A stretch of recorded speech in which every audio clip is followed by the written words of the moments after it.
The Padres and the Dodgers absolutely hate each other. And in this 4-game series, they had 8 hit by pitches. The benches cleared last night, and we're going to go through the full beef from the first game on to the fourth. And it's all going to start with this hit by pitch right here. On June 16th, in the 4th inning, Andy Pages is going to take a 98-mile-an-hour fastball off the elbow. And I have to say, it looks like Pages is kind of staring him down like, hey, throw it over the plate if you're not trying to hit me. He thought it was clearly on purpose. There's a ton of beef between these two teams that go further back than just this series. And in my opinion, at this point, I don't think that was on purpose. I could be wrong. It's a 3-2 game in the 4th inning. They got 2 runners on base. I don't think the Padres pitcher is trying to throw at him here. That's just my opinion. I mean, he probably really wants to try and get you out here. I'm just saying. So now let's move on to the next day. And things definitely are going to start heating up very quickly. June 17th, Tatis comes up to the plate. 1-run game, and he's going to catch a fastball pretty up high. It looks like it maybe hits him in the shoulder, in the back area. Definitely getting a little bit more questionable here, and it definitely gets to a point where, like, look, if you hit one team's best guy, especially when these two teams have a history of not liking each other, whether there was intent behind this one or not, you got to kind of expect you're probably going to catch one back to one of your best players. That's just how baseball goes. There's hundreds of millions of dollars invested in these guys. You throw at one of them, you're probably going to catch one on the back end. That's exactly what the Padres do in the exact same inning. Ohtani comes up to the plate, and they go right after him. Fastball in the leg. And I do want to give the Padres a little bit of credit here. If you are going to intentionally throw at another team's best player, which I think this is 100% on purpose now, there's no question on that. Keeping it low, hitting them in the leg, it's the classiest way to do it. If you're going to do it, that's the classiest way. But nonetheless, that's absolutely on purpose. And the umpires are going to get together after this one, and they're going to talk about whether or not they're going to throw anyone out or issue warning. And they decide they're going to issue warnings to both teams. Now, here's the thing. The Dodgers manager, Roberts, is going to come out and try to talk to the umpires because he's probably pissed. Why are we getting a warning? They threw at our guy 100% on purpose. There's no denying it. Why are we getting warned? And he ends up getting tossed out of the game. The umpires don't let him come out and talk. I understand the frustration here. And the thing is, it's not really about the warning. It's about, at this point, they threw at our best guy on purpose. We want to retaliate, and we don't want to have that warning hanging over our head where they're probably going to eject the pitcher that ends up doing that. Even if it's not intentional, it kind of hurts your game a little bit because the next pitcher you have coming up for the Dodgers, because you've been warned, if you throw an inside pitch, it gets away from you a little bit. Even if there's no intent behind it, still risking a guy getting ejected. So I understand the frustration. Roberts gets ejected from the game, but we still have more beef from the same exact game. You guys let me know if you think this one's on purpose. 7th inning, Iglesias up to the plate, still June 17th.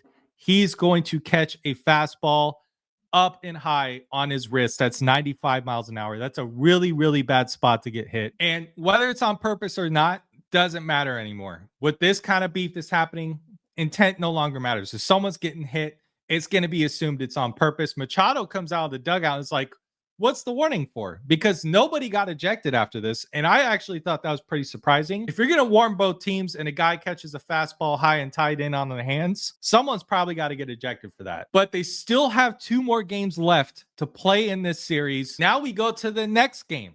June 18th, Pages back up to the plate. He's going to catch a high fastball, almost hits him in the head.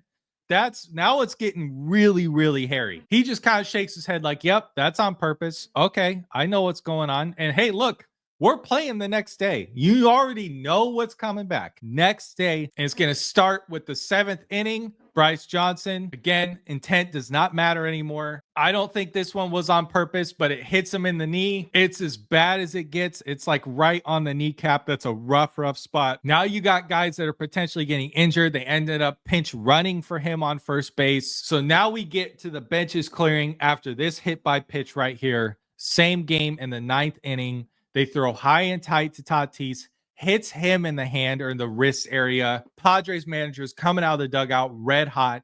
Don't blame him. Super pissed off.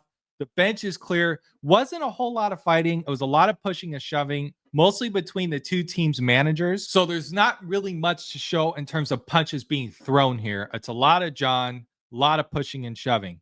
I'll let John Boy handle the lip reading part of this. But this is the thing, guys. Like, when it gets to this point and you're just taking turns throwing at each other's best players, you really should just be fighting. I mean, honestly, hockey, NHL, they do it best. They understand, instead of trading cheap shots and we're going to throw fastballs at each other's heads and hands, just come out and start fighting. Settle it one time, shake hands when you're done, and move on. Because when it gets to this point, it's just not going to benefit either side to continue to do this. And in the same game, after all that smoke clears, Ohtani ends up coming back up to the plate in the ninth. You already know where this is going. And this one's especially nasty too, because they pitched him into a 3-0 count. And ball 4 is going to be a 100-mile-an-hour fastball up high, and it hits Ohtani. And credit to Ohtani for being a class act. He waves off the dugout. He's like, just let it go. We're not doing this anymore. I don't blame him. I mean, it really sucks if you're the best player on the team too for either one, because you're the one that's going to keep getting thrown at. If there's anyone that wants this to stop, it's Tatis and Ohtani, because they're the guys that are going to keep getting 100-mile-an-hour fastballs coming at your dome. And Ohtani even takes it upon himself after waving off the dugout. They showed him walking over to the Padres dugout. Not sure what's being said, but it looks like it's fairly cordial, maybe along the lines of like, look, let's just play baseball. Let's let this go. We'll see what happens. These two teams play again in August, I think. But it just goes to show, like, when there's hundreds of millions of dollars invested in these guys, it gets to a point when there's so many hit by pitches, especially against your best players, whether it's on purpose or not, you're probably going to have to expect you're going to get one right back. That's just how pro baseball works. And sometimes it's better if you just fight it out. I'm just saying. If you watch this point, please subscribe. I do baseball breakdowns all through the MLB season. Thank you so much. And I'll see you guys hopefully soon.